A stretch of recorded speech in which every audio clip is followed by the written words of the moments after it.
हमारी माताएं प्रतिवर्ष हमारे परिवार के लिए पूरी निष्ठा के साथ साल भर परिवार का संयोजन तो करती ही हैं, लेकिन परमात्मा से भी यह प्रार्थना होती है कि हमारा परिवार सुखी समृद्ध रहे। किसी भाई को कभी अपने बहन के प्रति एक बार भी व्रत रखते हुए नहीं देखा होगा, लेकिन हमारी बहन हमारे लिए वर्ष में 2 दिन व्रत रखती है, भैया दूज और रक्षा कि हमारे भाई की उम्र लंबी हो। किसी पुत्र ने मां पूजनिया कही जाती है, जननी जन्मभूमि से स्वर्गागत करिए से, लेकिन कभी कोई बेटा अपने माँ के लिए व्रत रखा है किसी ने कि हमारी माँ दीर्घायु की हो, लंबी हो, प्रसन्न रहे, सुखी रहे भगवान। लेकिन एक माँ अपने पुत्र के लिए वर्ष में 2 दिन व्रत रखती है, संकष्टी और हलखष्टी, हलछठ और सकट। कभी दिन भर घर में खपने वाली नारी अपने बच्चों से लेकर के पति की सुविधा का ध्यान रखने वाली नारी, उसके प्रति कभी भी शायद हम परमात्मा से एक बार भी न कह सकते हो कि हमारी पत्नी का ध्यान रखो, लेकिन आपकी पत्नी आपके लिए वर्ष में 2 दिन वट सावित्री और करवा चौथ व्रत रखती है। चांद चकोरी बन प्रियतम की निज पति पर बलि जाती है, कर 16 श्रृंगार सजन की आंखों में बह जाती हैं। धन्य 7 जन्मों का बंधन आंचल धन्य भारती का, मुस्लिम बहनों के तलाक को करवा चौथ चढ़ाती है। हमारी माताएं भारत में हमारी संस्कृति की रीढ़ की हड्डी है। शीलवती, साहसी, सपूत, ललनाए पथ की अभिन्न वाम अधिकारी है। सीता सी, सती सी, अनुसुईया और शकुंतला सी सुप्रसात्वकी है, प्रीति की पुजारी है। ये सिंघिनी है, सिंघहीसा जनती है सदा, संतत सपूत पे सदा को बलिहारी है। सबल महा है, इन्हें अबला गिनो ना कहीं, वीर बहने हैं, वीर माताएं हमारी। आप लोग पूजा के योग्य नहीं है, फिर भी आपकी पूजा करते हैं, ये इनकी महानता है। बाहर शराब वराब पी करके और उल्टा सीधा काम करके घर में आते हो और उसके बाद इन्हीं को झगड़ते हो, इन्हीं को उल्टा सीधा कहते हो और आपका सब कुछ बर्दाश्त करके घर में आपके संतति बच्चों के लिए और आपके लिए शुभकामनाएं दिया करते हैं। इसलिए आज का दिन केवल करवा चौथ के दिन चंद्रमा के साथ जो है कैसे भी हो, ये तो आपको बुरा नहीं कहेंगे। आपकी पत्नी आप कितने भी खराब हो, कौन कहता है महबूब मेरा गंजा है, चांद के सर पे कहीं बाल हुआ करते हैं, ये यही। लेकिन आपको समझना चाहिए कि आप कितने गोबर गणेश हैं। लक्ष्मी जी ने, डॉक्टर साहब थोड़ा तुम सुनिएगा, लक्ष्मी जी तैयारी करने लगी। क्या भाई, दीपावली आ रही है ना, तो 10, 12, 15 दिन पहले से तैयारी, भक्तों के यहाँ जाएंगे, अच्छा मीठा खाने को मिलेगा, बढ़िया व्यवस्था मिलेगी। पहले से ही बनारस की साड़ी और वो सारे श्रृंगार की सामग्री आने लगी। अच्छा, किसी कारणवश लक्ष्मी जी बाहर निकली, बाहर देखा तो उनका बाहर उल्लू मुंह लटकाए बैठा हुआ था। कहा बेटा उल्लू तू मुंह लटकाए बैठा है, इसका क्या कारण है? कहा माता जी हम अनशन में हैं, हमसे बात मत करो। कहा रे तेरे ही सहारे मुझे भक्तों के घर जाना है और तूने अभी से अनशन की व्यवस्था कर दी। या मैं हंसी कर रहा हूँ, उपहास नहीं उड़ा रहा हूँ। उपहास किसका उड़ा रहा हूं वो सब समझ जाएंगे।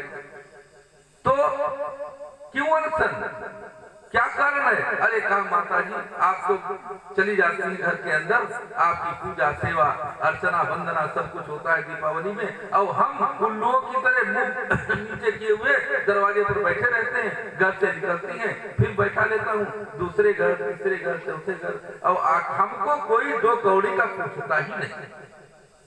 लक्ष्मी जी ने समस्या बस वाहन का दर्द समझा। अच्छा न समझती क्या करती, पैदल जाती क्या, समझना ही पड़ा। ऐसे मौके में जब मैं परिक्रमा के लिए तैयार होता था तो जो डंका बजाता था वो कहता था हमारे पास कपड़े नहीं, हम जाएंगे नहीं, तो अपना ही कुर्ता उतार कर दे देना होता था। अन्य कोई काम करने वाला जो खीमा लगाने वाला है वो कहता हमारे पास तो कुछ ही नहीं, तो अपना ही दे देना पड़ता। तो लक्ष्मी जी के भी सामने समस्या आई, का बेटा उल्लू सावधान, तेरी व्यवस्था होगी। दीपावली से 14 दिन पहले सारी ग्रह लक्ष्मियां 12 दिन पहले सारी ग्रह लक्ष्मियां उल्लुओं की पूजा सीखता। ठीक है, तो आप क्या है, आप समझदार हैं, अपने ग्रह लक्ष्मियों का ध्यान रखें, नहीं तो वास्तव में उल्लू ही कहलाएगा। तो बात ये है, हमारे भारत में नारी शक्ति में बहुत उत्साह है। एक नारी की कथा, अभी आपने ब्याह की कथा सुनी, मां जानकी का भगवान राम के साथ विवाह, विवाह के बाद नारी उस प्रण में बंध जाती है और जीवन भर। हमारे भारत में अब ऐसी परिस्थिति आ गई कि उन्मुक्त हो गई नारी। भारत की नारी पहले भी उन्मुक्त थी, पहले भी स्वतंत्र थी, भारत के इतिहास की नारी स्वतंत्र थी, उसकी स्वतंत्रता पर किसी ने कभी बाधा उत्पन्न नहीं की। लड़की सयानी होती है, कहती है पिताजी मैं विवाह के योग्य हो गई हूँ। पिताजी कहते हैं तेरे विवाह की चिंता हमें है, नहीं पिताजी मैं स्वयं बड़ा हूँ, स्वयं विवाह ढूंढूंगी अपना। ये भारत की नारी है। यह स्वतंत्रता केवल भारत के इतिहास में ही मुहैया थी। लड़की एक सारथी को साथ लेकर के और जंगल में बर्फ खोजने के लिए चली जाती है। एक लकड़हारे को लकड़ी काटता हुआ देखती है और उसके सौंदर्य पर मुक्त होकर के उसको अपना पति स्वीकार कर लेती है। लकड़हारा बहुत कहता है कि तुम राजपुत्री हो, हम लकड़ी काटकर अपना भरण पोषण करते हैं, देवी हम तुम्हारा भरण पोषण कैसे कर सकेंगे। लेकिन वो नहीं मानती, लौट करके आती है। पिताजी के बगल में नारद जी खड़े होते हैं, कहते हैं तूने जिसको वर्ण किया है उसकी उम्र 1 ही वर्ष की है, इसलिए बेटी अपना निर्णय बदल दे। भारत की वह लाडली कन्या कहती है कि हम सनातनी कन्या है, भारत की नारी है, हमने जो निर्णय कर लिया वो कर लिया। 1 वर्ष में तप त्याग संयम नियम व्रत उपवास में वह अपने को इतना समर्थ बना लेती है कि काल के देवता यमराज के हाथों से अपने पति के प्राणों को छीन लेती है। ये भारत की नारी है, इसके गौरव को समझना चाहिए हम लोगों को। वह मां जानकी जब से मायके से ससुराल आई, 1 रोटी भी कल की नहीं खाई उन्होंने। पति की संगिनी बनकर के चली गई कहां, जंगल। साफ जंगल में भी साधु ने, एक साधु रूपी दुभाषिये ने मां जानकी का हरण किया। रावण ने अपने पति परायणा उस नारी का हरण सुन करके भगवान राम बन बन, हे खगमृग हे मधुकर श्रेणी, तुम देखी सीता बन घूमे, लंका पर चढ़ाई कर दी, रावण का वध किया। हनुमान जी ने जब देखा जानकी को, भगवान राम से कहते हैं कि करसतनु शीस जटायक बेनी और जपत सहज रघुपति गुण श्रेणी। महाराज ऐसी मां को मैंने देखा है कि उनके बाल धूप वर्षा और के आघात सह करके एक लटूरा बन गया है, एक बेड़ी बनी और दिन रात आपका स्मरण किया करते हैं, आपके गुणों का स्मरण किया करते हैं। बहुत जल्दी करो, वेग चलिए प्रभु आनिए, खलदल भुज बल जीती, बहुत जल्दी मां को ले आओ। ऐसी परिस्थिति में लंका में भगवती जानकी रही और जब वह वापस आई तो सारे अपने जितनी भी परीक्षाएं थी सब सूली के ऊपर कर दी भगवान राम। जब बानर दौड़े उनके दर्शन करने के लिए, शिविका से आ रही थी, पालकी से आ रही थी। बानरों ने सोचा जिसके लिए हमने अपने प्राण पण की आहुति दे करके लंका को विजय प्राप्त किया है, लंका पर वो कैसी है देवी, उसका दर्शन तो कर ले। लेकिन देखन भाल की सब धाये और रक्षक को निवारण धाये। जो रक्षक थे वो उन्होंने हाथ पे डंडी ले ली, नजदीक नहीं आना। भगवान राम ने ऐसा कौतूहल देखा तो वहीं से खड़े होकर के कहा, सावधान वही। कहा रघुवीर कहा मैं माना हूं, सीता ही सखा पया दे आया। हे मित्रों, मेरा कहना मानो, वहीं से जानकी को पैदल आने दो मेरे पास, पैदल आने दो, पैदल। क्योंकि देखो कपि जननी की नाई, बेहस कहे वो रघुवीर गोसाई। जो ये बानर भालू हैं, माँ की तरह इनको देख लो एक बार।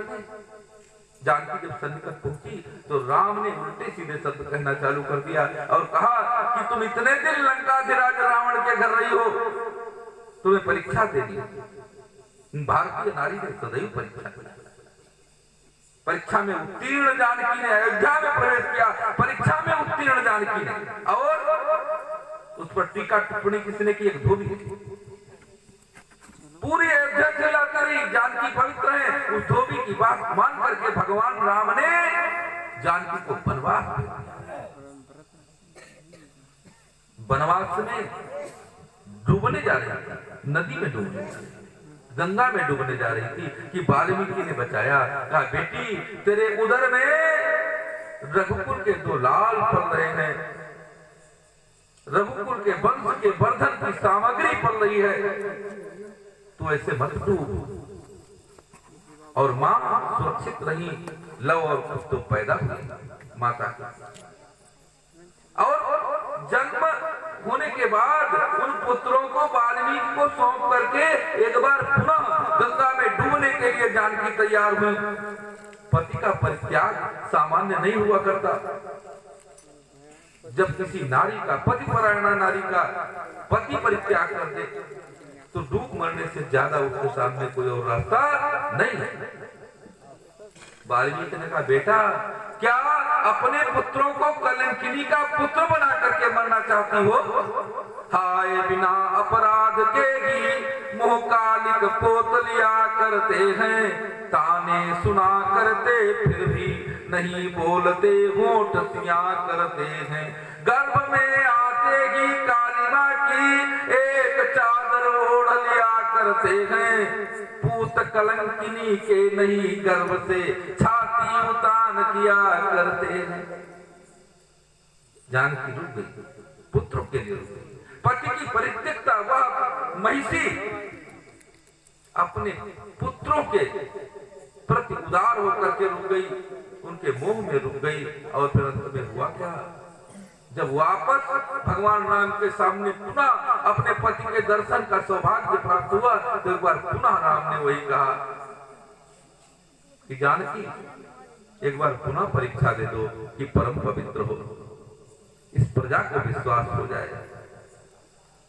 ऐसी भारतीय नारी का विचित्र चित्र देखे जो कि सत्य सम्मान करती हुई चली गई। काटे दिन उर में बिठा के प्राणनाथ, किंतु निर्दोष कंचन सी काया बदली गई। गर्भवती राजरानी घर से निकाली गई, डाली गई, बन भी सुध भी न ली गई। अंत में अधीर हो सनीर द्रग देख राम, मां धरा की गोद मां विदे हजार चली गई। धरती फटी, जानकी उसमें समाने लगी। भगवान राम ने देखा वो जानकी मेरे हृदय की वह कणिका धरती में समाने जा रही है। तब उनको होश आया, व्रत का अंतिम मोल राम ने दिया त्याग सीता को, जीवन की संगिनी प्राण की मणि को सुपुनीता को। जाती हुई देख चंद्र आनिनी धरा की गोद, धीर रघुनायक प्रिया प्रिया उठे पुकार। आनन अमित उर उमड़ा वियोग सिंधु, चीर सिंधु वाले भी न रोक पाए सुधार। दौड़े दौड़े मृग कंचन के तीव्र अनुगामी पग। जानकी का इशारा पाकर जो चरण एक बार सोने के मृग के लिए दौड़े थे, एक बार जानकी को बचाने के लिए दौड़ पड़े। दौड़े कंचन के तीव्र अनुगामी पग, किंतु हाथ मलते ही लौटे पुरुषार्थहार। 10 शीत भंजनी भुजाएं हो उठी अधीर। जिन भुजाओं ने रावण को जानकी के लिए मारा था, वो एक बार पुनः अधीर हो उठी। किस लिए? 10 शीत भंजनी भुजाएं हो उठी अधीर। चीरने को बख्श वसुधा का फिर एक बार, धरती को चीर कर जानकी को निकाल दिया।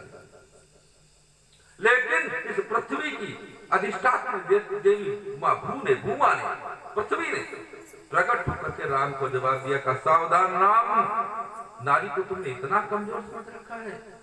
बोली धरा करते प्रलाप व्यर्थ वीर होगे, आसुती न ऐसी असमर्थता दिखाओगे। शीत हिम बात से छाया सी रही जो सात, सूर निधि बनकर क्रूर बन जाओगे। अग्निदेव द्वारा जिसे कंचन सी पाई, उसे असहाय छोड़ बन बन भटकाओगे।